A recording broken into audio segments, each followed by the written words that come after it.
Hi, I'm Kai, the gardening guy, and I'm coming to you today to teach you why it's so important to mix your own soils. That's coming up next. Stay tuned.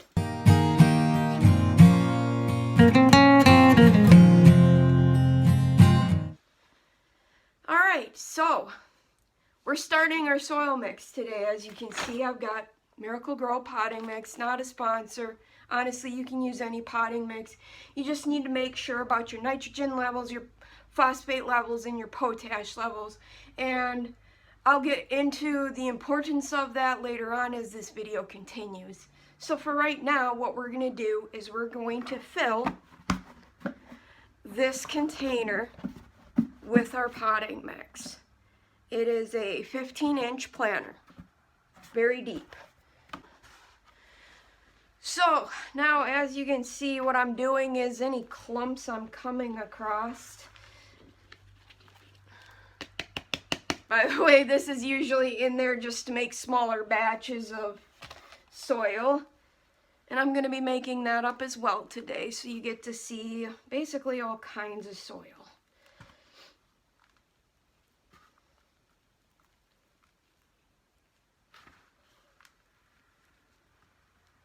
So while I'm doing this, interesting fact, did any of you know that you cannot eat the greens of a tomato plant? And that is because the tomato is part of the nightshade family. And that is why for many, many years in the agricultural world, tomatoes were not cultivated as the fruit they are because they were thought to be poisonous. Pretty interesting fact. So yeah. Just really make sure you work out those clumps because those will become issues in your soil later on if you don't. Just like if you're working a garden, you want to get all the clumps. You want to wait to plant until all the clumps can come out of your soil, because if it's too wet and clumpy then. But as you can see, this is just breaking apart. It's not reclumping back up from the weight of the soil, so it's not too wet. And keep that in mind that potting soils can become wet, especially if they're being kept outside, which a majority of your big retailers will do. They will put them on pallets and put them outside and not cover them. And you will even have some instances where you'll find little mushrooms growing inside of your potting soil. It's a true fact. Very true story. But, oh, and it's never bad stuff. Fungi kinda, not kind of, but fungi, they mix well with your plants. A lot of your plants actually rely on fungi to send nutrients and other things to the roots and stuff, so they can be quite essential in some cases. So you never want, I don't know, a lot of people say you want sterile soil, and I think sterile soil is all well and good, but you're getting rid of a lot of essential microbes that live inside your soil that help your plant grow if you sterilize your soil. That's why it is so important after you do stuff like this to wash your hands. Alrighty, I think I've got it mainly broken up here. So what we're going to do next, guys, is the way it is unfortunately this stuff, especially if you're doing indoor, like house plants or anything, just unfortunately does not come with enough drainage nowadays for plants.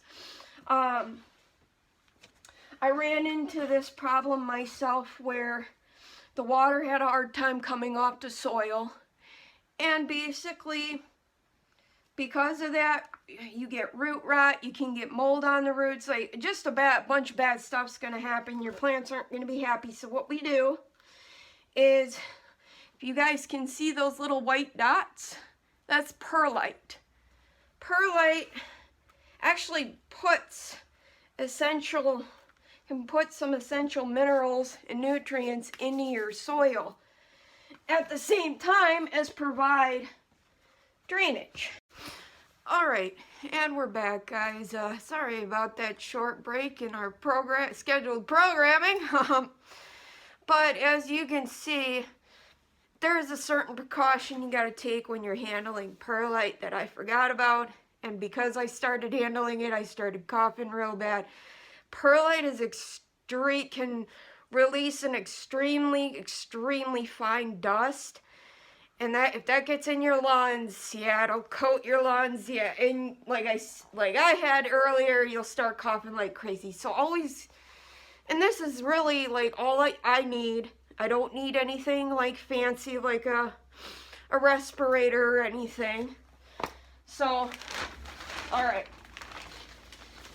And we're gonna zoom you guys in on the dirt here, so you guys can kind of see what this dust cloud is gonna look like when it enters the soil, so that you guys kind of have a better understanding of what I'm talking about with this fine dust. So, as I was gonna say earlier, you want to add to this kind of size pot about 2 of these little pots. You guys can see they're not super big.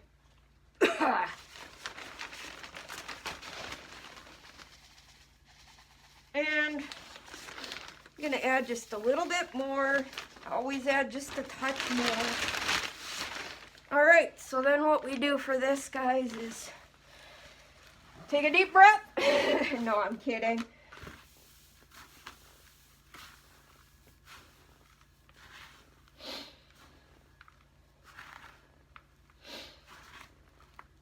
And as you can see, all you do is you just kind of churn with your arms, getting all the way down. Making sure you spread that perlite throughout the soil so that you can get an understanding of where you're sitting at, because you might need more. You might need less, depending, well, you don't need less, but edit that out.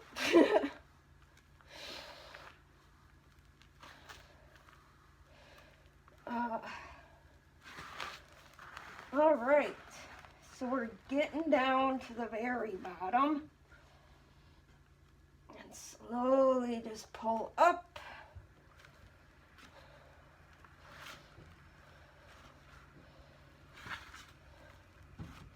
And yeah, you're gonna get messy. It might get dirty around you, but that's why you got a vacuum, right?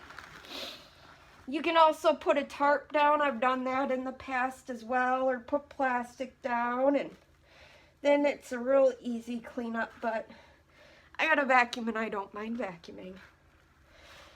All right, so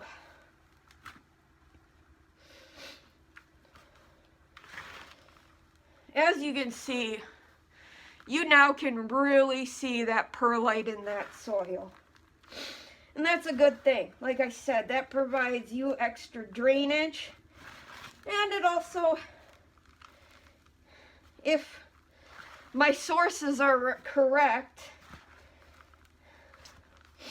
it adds minerals. It adds essential things to the soil. That's why it's mixed in there in the first place, is for drainage and some nutrients. But it's not like a fertilizer. So I make that clear. It's not like a fertilizer. So for me, that's not enough perlite.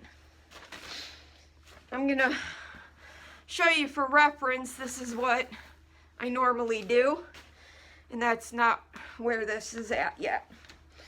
So I'm gonna add one more of these.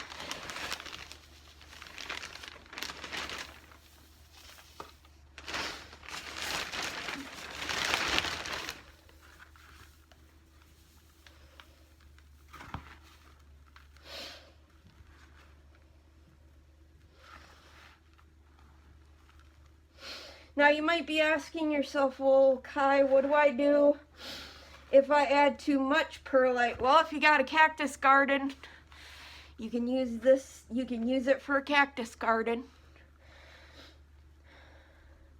Just don't add any extra fertilizer to it. This fertilizer amount that's in this potting soil would work perfectly for a cactus. They don't need much nitrogen or phosphate or potash at all.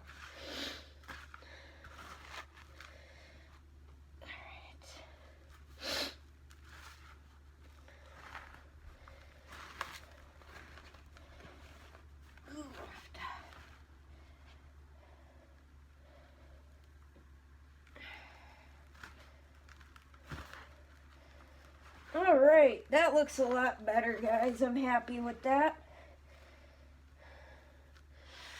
So, as you can see, I've had to add a significant amount of extra perlite to get the kind of drainage I want. Alright, and we're back. So, now that we've got the proper amount of drainage in our soil here, what we're going to want to do next is add fertilizer.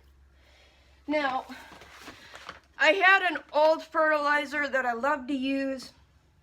Unfortunately, I cannot find it anymore in the size bag that I preferred to get it in, and honestly, stores have started to sell it less and less. So I switched over to this one because this is a new brand that's kind of hit the shelves. You can find this at John's as well, John Seeds. And this is Dave Thompson's Organic Healthy Grow, vegetable and herb. Now, if I remember seeing right, I believe they do have a tomato variety as well. However, I did not feel the need for that because there's already calcium in this. But I will read to you what we're looking at for ratios. So the total nitrogen we're going to get out of this for the measurements that we're going to put in here according to what the bag reads is we're going to get 3% nitrogen.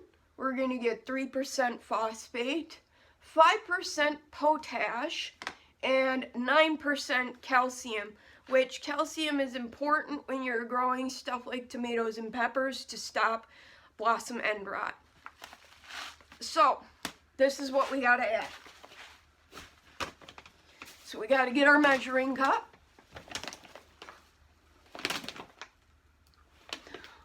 Our little measuring cup. Set that in there. Alrighty, so let's see. Established garden, container growing, and potting soil. So we have a 15-inch, and the most they give us is a 12-inch. So 1/2 cup every 4 weeks. Which, by the way, by it saying that, you can then, when you are potting your stuff, if you're going into like a pot like this big, as your growing season continues, you would take,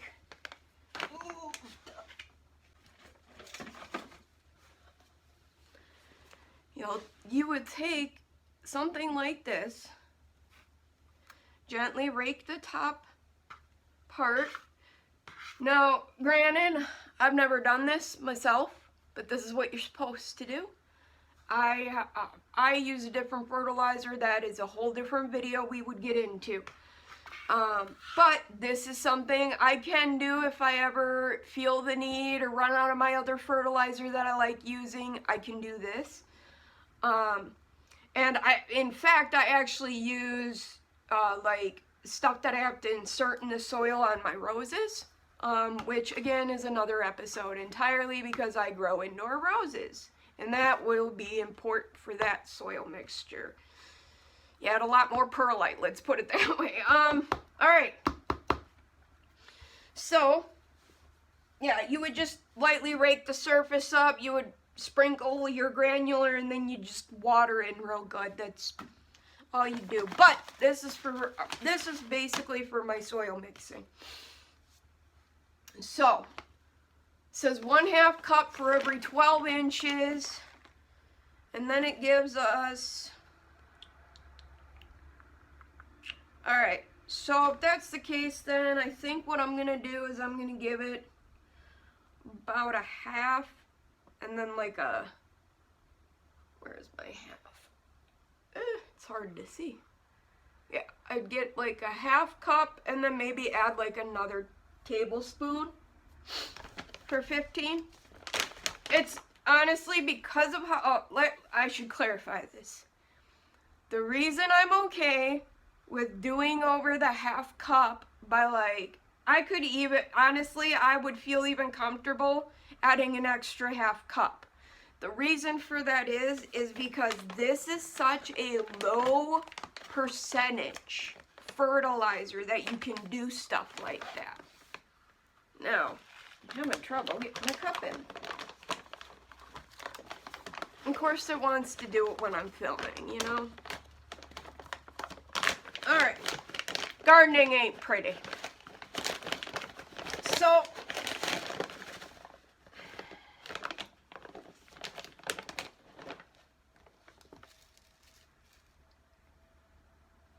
it's a little under 1/2 cup for this.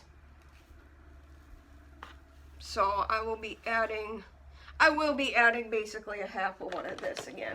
Because like I said, these percentages are so low, you're okay. But if you had a fertilizer now, keep in mind, if you had a fertilizer that was like 15, 15, 15 or 20, 20, 20, you want to follow those instructions to the letter. Because otherwise you can end up burning your plants. Now what burning your plants means you've given your plant too much food, and what ends up occurring then is the plant starts showing signs of it. Salt's built up in the roots, it's no longer able to uptake certain nutrients, and you'll start seeing it in the plants. And again, that's for another episode. That's for another episode, but you guys need to have like a little rough idea of this. And basically, this is why I use fertilizers that are on the somewhat lower end, especially the organics. I am a pretty tried and true person for organics. There are occasions where I haven't used organic, and those are occasions where it's not something that's going to be food. So if I'm just growing flowers, say, or like roses, or any kind of, or like really any kind of ornamental plant, then I'm okay with using like a chemical-based fertilizer and not 100% organic. But that's just more so because of my own personal physical health problems that I have decided to do that. Yeah, I do not discourage anybody from using chemical fertilizers. I don't at all think there's a difference, other than my fear is that, my only fear with those is those ones never come in like the smaller ratios. They tend to be those big numbers, the 15, 15, 15 and the 20, 20, 20. And it's so easy to over fertilize if you're not if you're not accustomed to those types of fertilizers. And well, just, I don't know, for my own sake, and it puts my mind at ease, but understand that I have anxiety issues, so I am not at all encouraging one way or the other, really, other than if you're a beginner, I would very much encourage you to go the smaller percentage of nitrogen and phosphate and all that. So as you can see, guys, I'm just mixing this like I did with the perlite. And you just do that really, really well so that distributes, because that granular, I mean, how many parts per million, guys? So you gotta make sure that's really, really, really mixed in there so that even your stuff at the bottom, when you go to use it, is still got fertilizer in it. Because this will last, well, depending on what I plant, which I'm going to do some transplants to show you guys.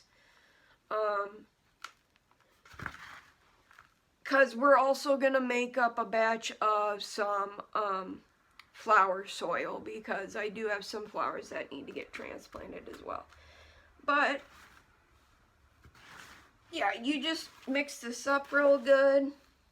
Now, the flower one is basically the same thing, except I make them in smaller batches because I don't do as much decorative gardening, if you will. I don't like calling it that. Gardening's gardening to me. I love all my plants equally. It's just I gear a lot of my stuff more towards food and basically going from my indoor greenhouse to my table is what I'm focused on.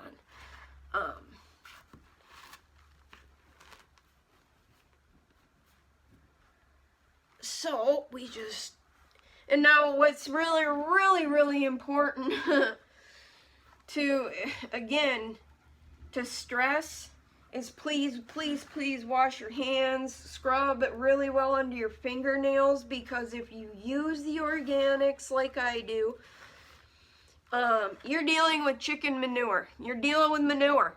And any kind of manure, it doesn't matter if it comes from a fertilizer bag, can end up getting you sick. So you don't want to ingest that.